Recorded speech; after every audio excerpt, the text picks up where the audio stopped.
You're listening to the Autism Weekly podcast. Each week, we share community voices and bring light to stories that increase awareness, acceptance, equity, access, and inclusion. If you haven't already, subscribe to join the Autism Weekly family. I'm your host, Jeff Skibitsky. This week, we're joined by Amy.Kelly, the National Director of Family Engagement at Devereaux Advanced Behavioral Health, and her son, Danny.Kelly. Amy brings her professional expertise and heartfelt insights from raising 3 children, including her daughter Annie, who has profound autism. Danny joins us to share his perspective as a sibling, his role in the Devereaux Sibling Engagement Committee, and the lessons he's learned supporting Annie and navigating family life. Welcome to the podcast, Amy and Danny Kelly. Hey, thanks, Thanks Jeff. for Thanks having for having us. us. Yeah. Oh, it's my pleasure. And as we were talking prior to the podcast, it's nice to be able to talk about that sibling perspective. We don't do it enough. We don't bring that So conversation true. enough. And there's such a huge impact in the role that you play in your sister's life. And we're going to get to learn all about that. And you're going to educate us. And I'm excited to hear that. But before we go there, I'd love to hear from both of you. And maybe, Amy, we can start with you Sure. about sharing that family story and maybe some of those key moments that you have that come to mind, maybe from childhood to the middle school years of life where Mm-hmm. adolescence is starting all the way through adulthood, raising Yeah. Danny, Annie, and Ryan. Yeah, definitely. So first, it's such a pleasure to be their mom. I have to say, when I look at my family now that they're grown, it's pretty remarkable how what incredible young men they've turned out to be, and how our family was so perfectly set up. I didn't realize it at the time. It seemed hectic, and it's hard. You get this diagnosis. So Annie was diagnosed when she was just before she turned 2, and then Ryan was born 3 weeks after that diagnosis. So it was a really tough and a very emotional time for me.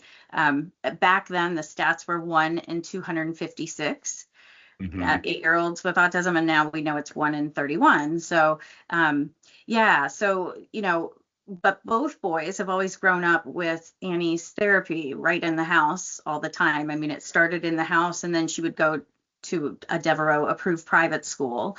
Mm-hmm. That was life changing for us. And Danny can talk some about his perspective with that. But for me, it gave me the first place that, one, I felt like Annie was safe, and two, I felt like I had other parents that kind of got it.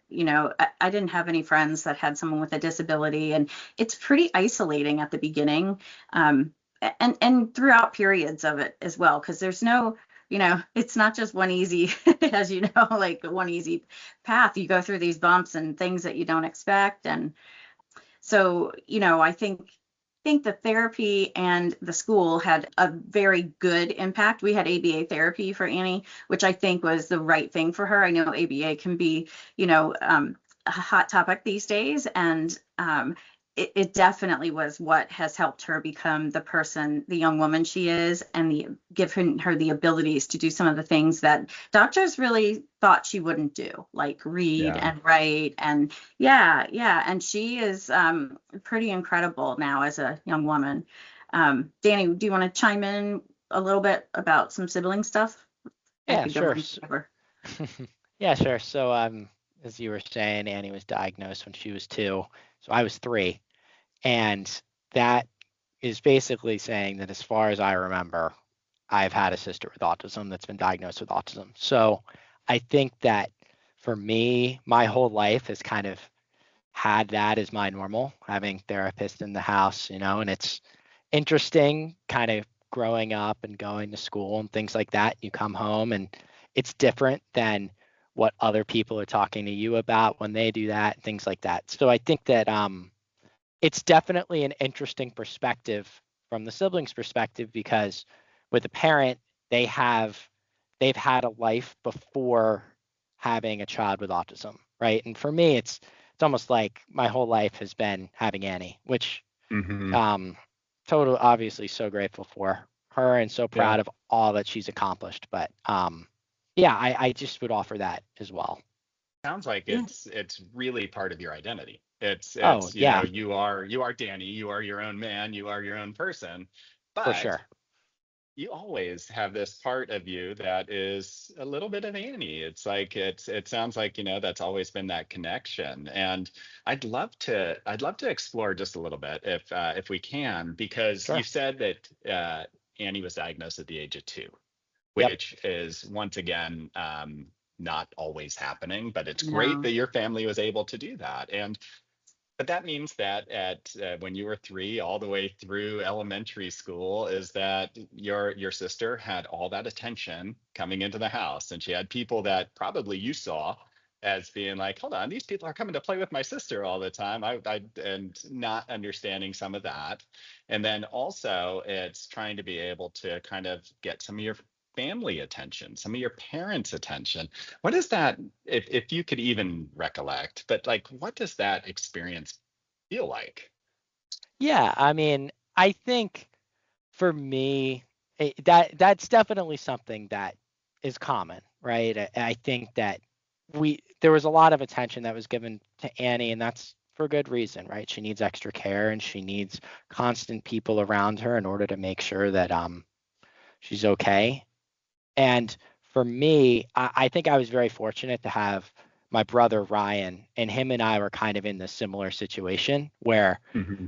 I kind of had him to lean on, right? When I felt kind of isolated and wasn't receiving as much attention as Annie per se. So I would say that my situation was a little unique.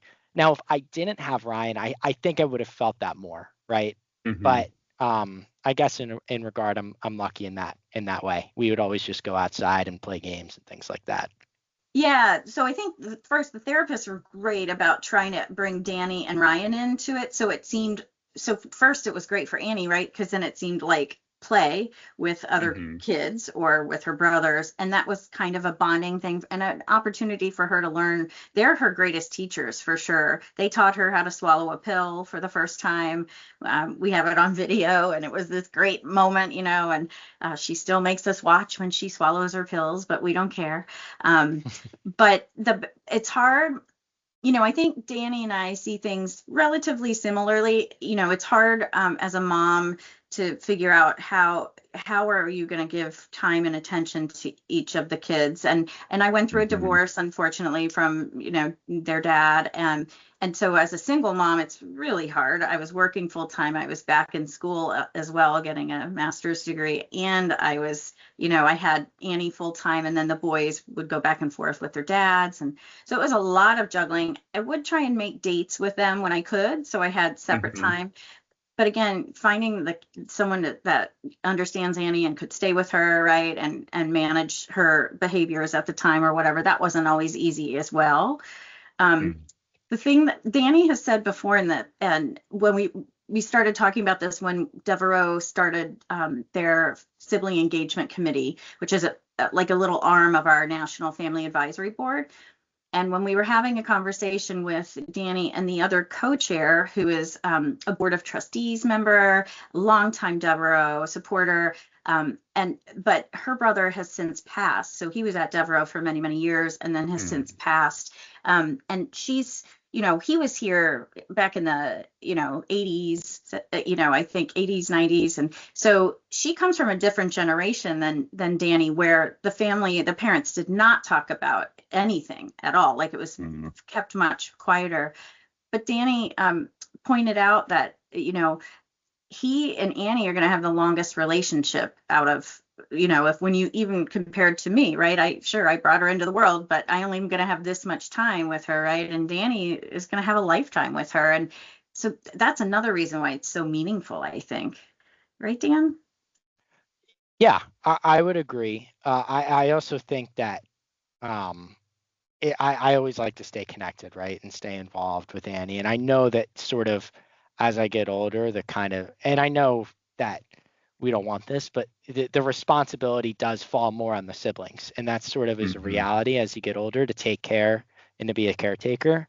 So I think for me, I really just wanted to find a way to learn more about how to be a better caretaker and to just be involved. So that's sort of what inspired a little bit about the sibling engagement committee.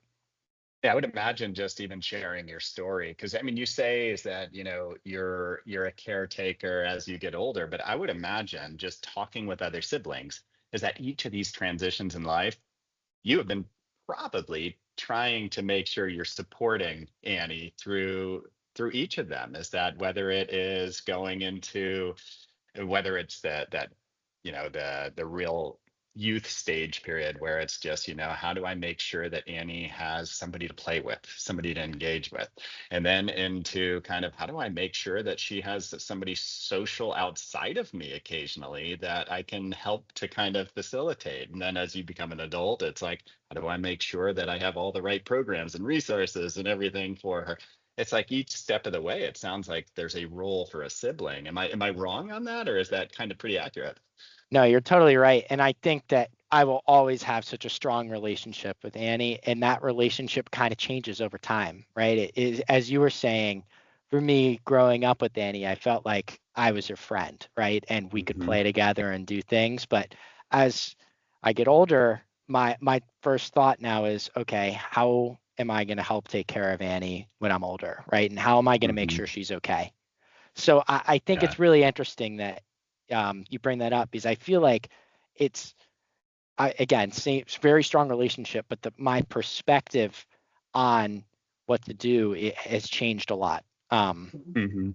So yeah. Yeah, it's amazing. And Amy, you've done a wonderful job raising your children. If these are their thought processes on, how do I make sure I'm taking care of I my family the know. way that I need to? So great It's job. Thank you. It's incredible to see. I mean, honestly, like this has given me, it's opened my eyes to again what incredible humans they've become, because these weren't Mhm. always things that we talked about. And my job has always been, I wanted to never make them feel like they had to take care of their sister, right?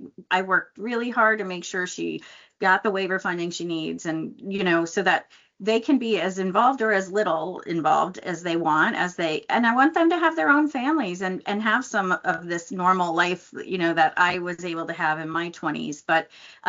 But again, just like Danny said, he said to me after he graduated from Drexel, and he took a job in Philadelphia, and he's like, Mom, I'm not going to move far away from Annie. I always need to be Mhm. nearby. And I was stunned because he has the whole world ahead of him, right? And open to him at that point. And the fact that he wanted to stay nearby his sister is just so meaningful and touching for me as a I was mom, gonna say that as a Whew. parent, that's like tears coming down the sides, Oh I'd yeah, imagine.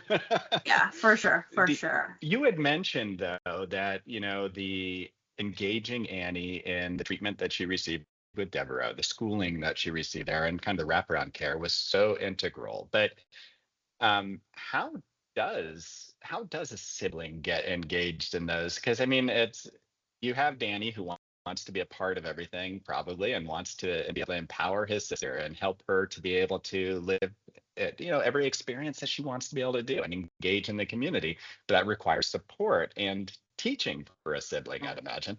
How do you make sure that that would be happening? Because there's so many transitional steps in lives where even as a clinician, we're still learning. Yeah, yeah. And Danny, you can chime in as we talk about it. But I think so first, the therapist, I always interviewed the therapist before they would be part of Annie's team, because I needed to make sure it was a good fit with Annie um, and our family. And they were great about being creative and involving the boys. There was a point in time though where the boys didn't want to be involved anymore, right? Like after Hmm. school, they'd want to go play with their friends. One thing is Annie really hasn't had her own group of friends. I mean, Danny's friends have been Annie's friends. My friends have been Annie's friends, right? She doesn't have friends outside of like her school program that she was in, or now she's in a day program. And but they don't get together outside of that, right? It's not like Danny, who can go home and have cocktail hour with his buddies, or and his girlfriend. Hmm. Annie doesn't have that. So right now, any interaction that she gets with Danny or staff that are her age, she really loves it. I mean, she's and she always says, not mom now, not mom. And she holds out her finger, which I think is amazing because it's showing me her independence, right? And her advocacy skills. I've been really pushing like my choice and that kind of thing. Because as she's older and when I'm not going to be around, which is a really hard thing to think about as a parent, but I know that's going to happen someday. And I Yeah. want, my job is to make sure I empower her as much as I can. Yeah. Danny, what do you? Neurodiverse or neurotypical, I think that's what we all Oh, look for yeah. parents, is like that level of independence, no matter what level it is, that Yes. level of independence is growing. And just the fact that Annie is saying, no, not mom. It's Right. like, it's like at one point it's like, oh, come on. But then you're Right. like, you stop and think and like, awesome. Oh, yeah. Well, first, I mean, there was a point she didn't start talking till she was 10. So just to hear her say not mom is incredible, right? And she's got limited language, very short words, and she also has apraxia, so it's hard to understand her, but she figures out a way to get her point across and advocate for herself. I think, don't you agree, Danny, that like all of your friends, and they're all still as friends, even though we've had stories like Annie walking out of the bathroom naked when he had a play date over, right? And Danny at the time was just like, that's just my sister, she's going to the bathroom, don't worry about it. And they were like, okay, and they just would go back and play or whatever. But that's still one of Max, I'm thinking of, is one of your lifelong friends, right? Yeah, for sure. It makes me think of taking Annie to her prom, right? Oh, And yeah, talk about that. that I was love like a that. special moment where being a sibling, I felt really impactful in a way where It's huge. she was, how old was she? Maybe 10, 11 Well, she had it when we for did that? several years. Yeah, several years. So you actually she started school when she was 5. I think they had prom. And so I think you were 6 and 7 and 8. And then when Ryan was old enough, she got to bring both of her brothers as her dates, which was Yeah. so great. So great. Yeah, but I just think of when as Annie's brother, a good way to kind of, for me to get involved and to feel like I could had a special relationship was through going to prom. Like Deborah did a great job of organizing all of that, and it was just a really cool way to, I don't know, get involved, and she felt very special, which I thought was great. Yeah, I mean, just that level of inclusion, it's different for everybody. And like, when you're looking at how do I create an opportunity for everybody to engage the community, is that it's different levels of support, it's different access, it's different ways to be able to do it. What you all did to be able to give her that experience, it's amazing. It's amazing that somebody is going to say, hey, you know what, I'm going to make sure my sister gets this similar experience to what others might be receiving, and I'm going to find a way to do it. When you talk about your friends and their ability to be a part of Annie's life, not everybody understands how to interact with somebody who has profound autism. It's not always comes natural. It's not always something that they're able to do. How did you help your friends to, I mean, at times I would imagine is that they're hesitant or fearful that they're gonna make a mistake or do something. Like, how did you help support them so that they felt comfortable being a part of Annie's life? Yeah, sure. So I mean, I think that is everybody has good intentions, right, when they're interacting with Annie, and that's really all that matters in my eyes. I think that I grew up interacting with Annie every day, so for me it kind of came off natural, right, when I was in front of them doing it. But yeah, you're right. Sometimes my friends, they wouldn't know what to do, or they'd feel a little awkward. Or she I also was, used PECS, right? Like a PECS book. So, and that's not a natural thing to know how to use that or how to read the strip, but she brings it over to you, right? So Danny yeah, would well, teach exactly, them. yeah, well, yeah, exactly, like that sort of natural awkwardness that comes from a different form of communication. I think that sort of, as long as it was a supportive environment and he knew that, look, like I know this is a little different than interacting with someone else, but They were they would so always do a great accepting. job. They were Yeah. very good, yeah, and they always tried their best, and they always had like I was saying, kind of good intentions, and wanted to talk to Annie because they knew how important she was to me as well, right? So but and we were younger, so I feel like when you're younger it's a little easier too. It feels a little bit more natural, so that could have been part of it as well. But yeah, And I I think don't know. that you're more accepting when you're young. Like you don't have those preconceived notions or judgments yet in your head from society wrecking you. So Yeah, you know what I absolutely. mean? Yeah, yeah.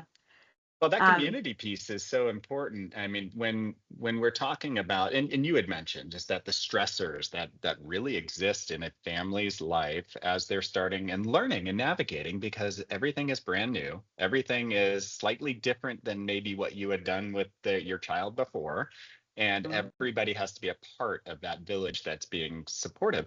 How did those stressors and that dynamic, how did that affect your family, and how did that change over the years as maybe yeah, as the kids as maybe Danny and his brother were able to be more part of yeah. the everyday support? So, I mean, I'll give you an example. We couldn't go out to eat ever uh, because it was just too overwhelming for Annie for so many years. And we would go through the Wendy's drive-through. And one day we decided to go in. I was like, we're going to go in. And the boys looked at me and they were like, what?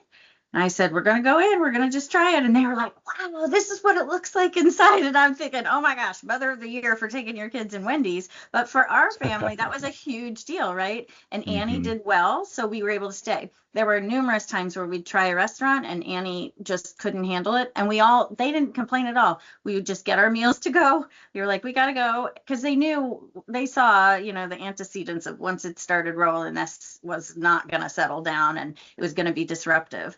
I Hmm. think, throughout life, I've seen them grow in one being able to assist, so getting her to regress from any kind of, challenging behaviors or outbursts. Like she would go calm right down with her brothers, kind of coaxing her. That happened over time as they got to know what to do, and she was more in Hmm. tune with them. Um, I think they just have opened her world in a lot of ways. There was a moment in my life as a mom where my life shifted a little because I was a single mom, but the boys were old enough and big enough to chase after Annie if she eloped, and they could pull our beach cart through the sand. And so I was able to take my three kids to the beach by myself and sit down in a beach chair, which I never thought would happen. I mean, Hmm. we look different at a beach. We always blow up a little baby pool for Annie. We still do this.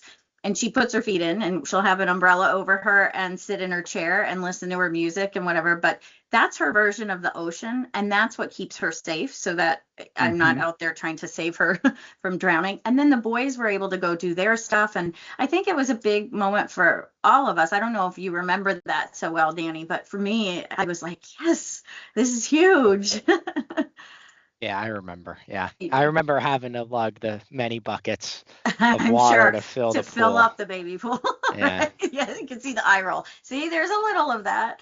Yeah. Yeah, that sibling thing. Yeah, sure. But that description that you just gave right there, Amy, of and I think that this is something that clinicians need to always understand, is that, the family is the real knowledge source. And Oh, whether it's a sibling knowing how to help to de-escalate their sister or brother who's having a challenging moment, yeah. or whether it's the family help to know what I need to do to adapt to be able to open up the environment around my child to keep them successful, is that I think that partnership between Yeah. a teacher, a clinician, a community member, and knowing that the family is there as their guide versus Yes. you telling them what to do becomes so important. Guide and equal team member, right? Like, Yep. don't forget about the value. They're the expert on that, youth or that individual Hmm. affected, as well as their family. So use them for that knowledge, right? To Yeah. make your And life that's easier. that same sort of strategy and that voice. I'd love to know from you, Danny, is that you were undoubtedly inspired to join the committee. People don't join a committee that's going to take their time and energy to just because they're forced into it. They're doing it because it's a passion. But how has it changed your outlook on maybe understanding others' experience, or how you can coach the other caregivers in the world, or those that are part of that person's community, what that experience needs to be or how it could be better? Sure. So I, I think that there are a couple of things from the committee that we've really kind of learned and have grown from. And one thing I don't think I really realized until I had joined was just how important the transition is from the parents to the siblings as as Annie would get older, right? Or whoever Mm-hmm. the person is who has autism.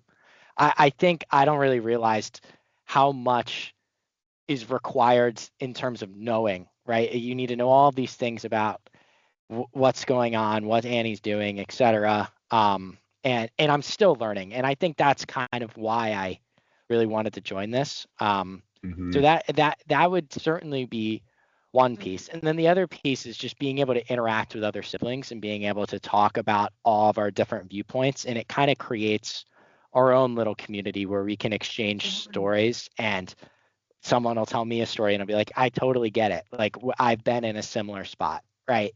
Mm-hmm. And I really think that those two reasons are kind of what inspired me to join it, and sort of the advice that I've started to learn from interacting with other people who are sort of going through similar stuff. Go Oh, I ahead, was Amy. just going to say, Jeff, real quick, that I think it's so important for parents to hear this and realize Mm-hmm. siblings experience the very same emotional roller coaster that we do as parents, right? Often Mm-hmm. parents are drowning in their own stuff, right? Dealing with it, figuring out services, funding, whatever it is, and don't take a moment to really think about what is, their brother or sister going through. Well, it's a lot like what you're going through, right? And so we all Yeah. need guidance or therapy or help, a community, a village to be there for you. Absolutely. And nowadays, and maybe this is my ignorance, I don't know how the program is set up and how the committee works and how you're able to engage with siblings, but we have so much more reach now in a virtual world. You For guys are sure. across 12 states for Devereaux alone, but I mean, trying to bring in the whole community. Are you utilizing technology to make sure that you're getting even that much more input from other people? Yeah, I don't think that this committee would even exist without Zoom, if, in all Mm. honesty, because It's all every remote member right now, is right? All it's all remote. remote. Every member is in a different state, basically. So I think that one of the only good things that really came out of the whole pandemic was this virtual worlds that we now allows us to connect with people in ways that we couldn't have before. And Hmm. being able to utilize Zoom for our meetings, I think, is huge and really allows all of us to come together with everything going on in our lives and just hop on a call. Um, Yeah. Yeah. so we're totally using that, and I really do think that the committee wouldn't be what it is today if it weren't Yeah. for that technology. It's so Yeah. powerful to have so many voices contributing, and I guess Amy, I'll ask you this question, just because Yeah. you're part of a larger organization, Uh-huh. and your child has profound autism, which Yeah. is something right now that it's not fully understood. The research, as far as how to be able to fully support, we need more resources for that. We need to Oh, understand yeah. better. But We need having research this with individuals with profound autism in order to do that, exactly. right? So I'm working on that too. But how does the dialogue, how does the experience for siblings, does having that diverse perspective, knowing that autism reaches a span of individuals, a span of skills, a Hmm. span of behaviors that are all so unique to a person, does having these sibling committees being so broad in nature help to create that dialogue of, hey, you know what, we're all experiencing something, we're all advocating for something, Hmm. but autism is never the same for any individual, and we need to make sure that we're supporting each person Yeah. in the way that they need to be supported. Yeah. Yeah, I know what you mean. I think it's similar with parents. So, and I'm so privileged that I get to, be sort of one of the primary people that can help our families when needed and have that interaction with them. The one thing that bonds us, it doesn't matter what level of autism they are, where on the spectrum they fall, but as soon as I say I'm a parent too, my daughter's 23, they're like, oh, you get it. And I Hmm. think it's the same with the siblings. It doesn't matter. It probably doesn't matter about the diagnosis. Like someone could have a sibling with Down syndrome, right? But they probably went through some of the same things in life in terms of therapy or different schools, different school bus, probably, right? Like, who knows? But I think there's just these common things that is sort of the baseline for things, and then beauty kind of evolves out of that in an incredible way. It's Hmm. it's pretty neat. one of the things as a parent, I have an adult child and a teenage child, is that I could tell you everything great that they've done, and I can celebrate everything that they're doing. But I think that it's also important for, I mean, siblings to take pride in what they've accomplished as far as being able to help support their brother or sister, no matter if it's neurotypical or if it's neurodiverse. Like, it's just, hey, I have helped to be able to make my sibling a better person and been a part of that world. And we all do it with our family, no matter who our family members are. We're helping to support. I'd love to hear from you, like, what makes you most proud? You've gone through the entirety of Annie's life as a supportive sibling, and you sit back, and right now you're taking a brand new role of, I'm going to help coach other people. I'm going to help share that experience. But what makes you most proud as a sibling? That's tough. There are a lot of moments in my life that I kind of think about with that. I feel like being able to volunteer and do things like this, and we volunteered at events around Philadelphia, which is where we're based. I think being able to do those growing up, and not just being a part of Annie's journey, but helping other families and being able to help sort of advocate for them as well. I think that has sort of been what I'm most proud of. Mm-hmm. I also think, kind of like what you were saying, just being a part of Annie's journey and how far she's come today, it just feels very, I just feel very accomplished in knowing that I was just a part of that, because as my mom was saying earlier, no one thought that she was even going to be able to talk. And Mm-hmm. she can talk now, not perfect. She's minimally verbal, but she's worked so hard. And I don't take any of the credit for all the work that she's put in for that, but Mm-hmm. I take credit in being able to support her and be there for her just growing up and just see how far she's come today. So I think that that's the other piece, in addition to being able to volunteer and to help support Mm-hmm. other families who may be going through the same thing.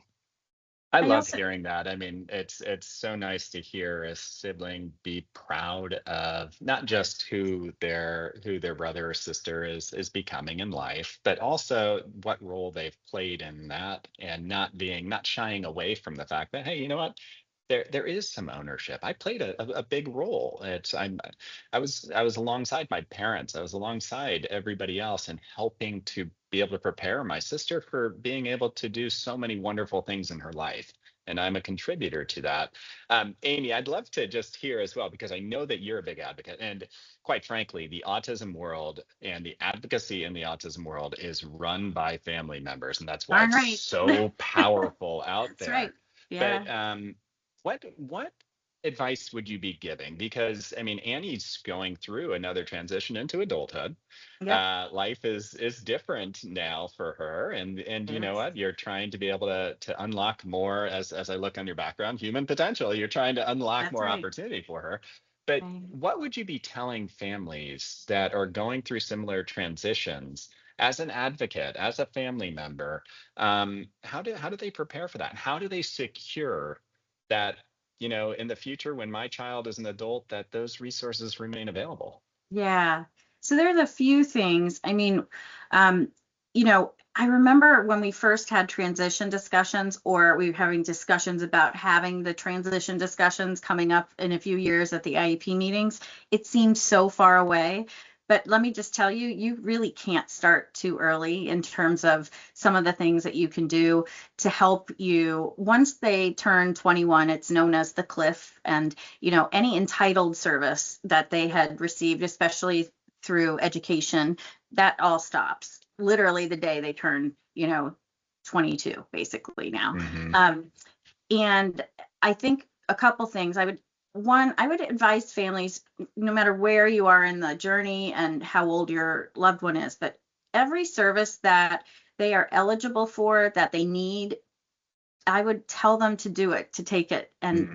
it is so hard for families to interrupt their life, right, and have people in their homes, or have to take time out and drive them to therapy, whatever it is. But what that does is a couple things. It starts, I mean, one, you are involved, right? As a parent, you get to see what's going on, what works, what might not work with your child. You can help shape that as a Mm-hmm. full team member, right? And remembering that they're the expert. You don't have to be the expert on the therapy, but you're certainly the expert on your loved one. But the other thing it does is down the road, when your state or county is looking at, what kinds of supports will this person need as an adult, if you have not taken those services because it was inconvenient for your family or whatever when they're younger, the county has no way of knowing that they're going to need an intense level of service. If it's someone like Annie who needs 24/7, care, Mm-hmm. my county would never have known that if I didn't sort of air quote prove to them, right, through the use of all of the services that she needed and had. Then they could see by the time she turned 21, they already knew, oh, Annie.Kelly's coming up on 21. Like we had a great supports coordinator who's basically a case manager for the waiver world. A waiver is some funding from your state to be able to have your adult child stay at home with you and you're waiving the right for them to go into an institution, basically, so they can stay with you and in the community. And if families don't do the services, they don't show that child needs it, or even that family, right? Because you can have family services as well. That's a real problem when it comes to asking your county later for funding. The other part is there's a huge wait list for waivers all over the country. Every state, basically Mm-hmm. has these enormous wait lists. And if you don't get on that wait list early, Annie was on it 11 years before she was even eligible. Now, there's waiver funding eligible in certain circumstances for people who are under 21, but the core of it goes for those when you don't have your entitled services as a youth anymore. So I think you really got to make sure you're getting on that wait list. Make sure you're utilizing medical assistance, because that's a huge other part of this, and a huge topic of advocacy right now in Mm-hmm. the autism and disability world, as it should be. We're very afraid of any cuts happening. So go out there and advocate.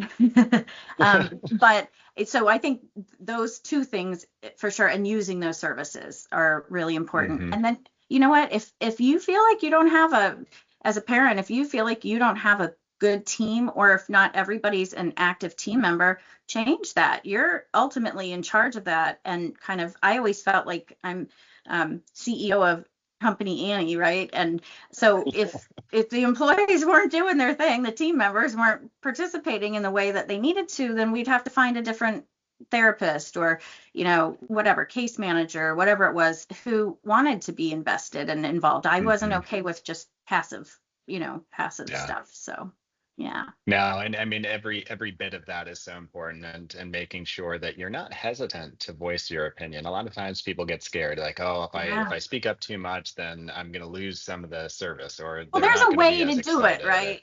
There's Exactly. definitely a tactful way that you should learn. Yeah. I think one of the best resources and one of the first ones I read, you can probably find the book on Amazon now for dirt cheap use, but it was by Wright's Law, and it's called From Emotions to Advocacy.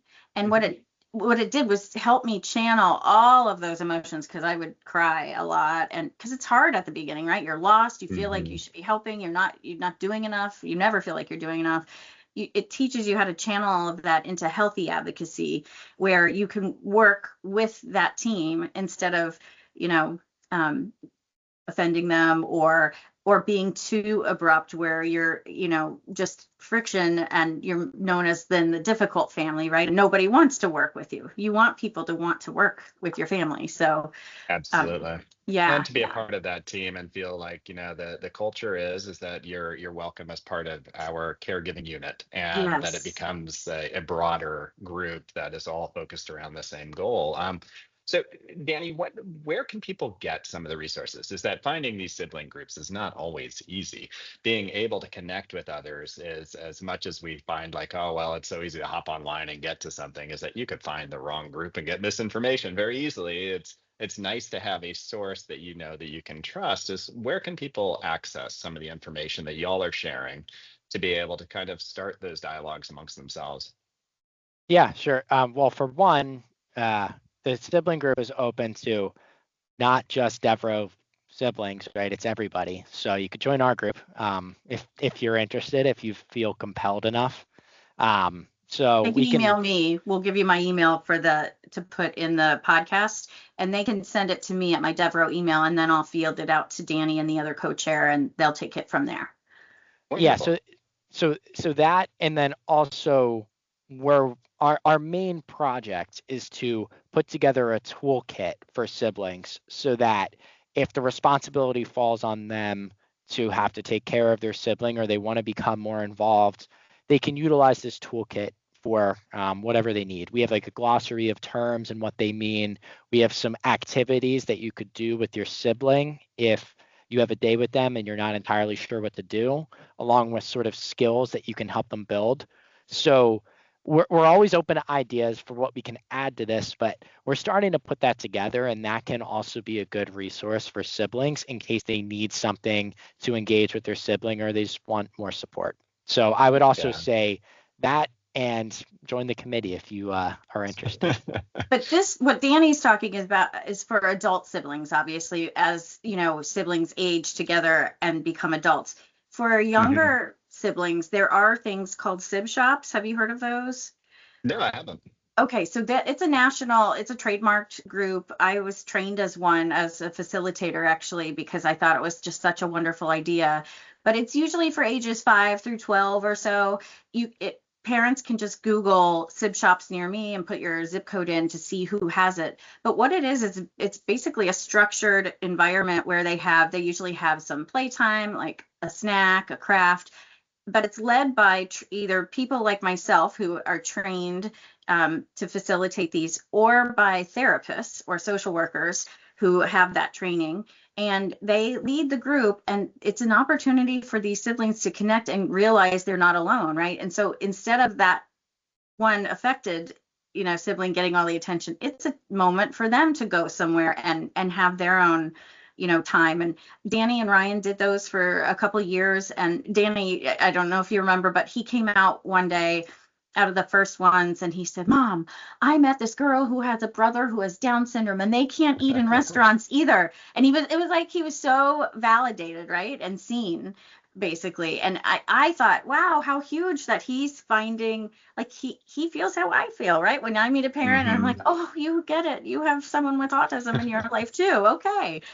So yeah, so there are things for the younger kids. And then there's also teen sibling groups. So parents just need to kind of Google to look what's in their area. Not all of those Hmm. sib shops, I don't think those are remote necessarily, but this committee is that we're talking about. They may have Well, I changed them. appreciate, I mean, all of those resources sound like a wonderful starting point. And I mean, ultimately, what it does is it gets somebody starting to think through and understanding others are going through similar experiences and not feeling like they're isolated and can ask the right questions. We'll definitely share those links on the podcast so that others can see not only what Deborah is doing and hopefully be able to join those groups, but also see what's local to them as well to be able to understand how can they leverage both pieces, get a broad Exactly. audience, and then also be involved in their own community. Well, thank you both for coming on today. I feel like it was a wealth of information, a lot that I learned. So I'm hoping that our guests learned quite a bit as well. Um, and hopefully we can have you back on again sometime and talk a little bit more about some of these more tailored programs as they're developed, as that program is built out and that entire curriculum has been established. I'd love to see how it works and kind of what that looks like. So I appreciate your time today. Thank Sure. you so much. Thanks We'd for love to having come back. us. Yeah, thank you so much.